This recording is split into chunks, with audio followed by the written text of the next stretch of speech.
மறுபடியும் நீயா? அத நான் சொல்லணும். எப்பா சாமி, இங்கேயே உங்க ஊடல கொண்டாந்துறாதீங்கப்பா. சும்மாறா. புல்ஷிட். புல்ஷிட்டா. எதுக்காக என்ன கூப்பிட்டீங்க? உன்கிட்டயா சொல்லணும்? அந்த கடையோட ஃபுட்டேஜ் வேணும். எதுக்காக அந்த ஃபுட்டேஜ்? ஏன் சொல்லனா பண்ண முடியாதா? முடியாது. ச்சே, எல்லாம் என்னோட நேரம்.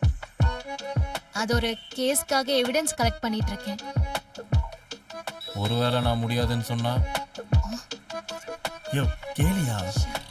எங்களால வேற என்ன பண்ண முடியும்? கெஞ்சிதானே ஆகணும். ஏன் இப்ப மட்டும் இந்த வீராப்ப எங்க போச்சு? ஐயோ, எனக்கு வீராப்பெல்லாம் இல்ல சாமி, வேலைதான் முக்கியம். ஆமா சார், கரெக்ட் சார்.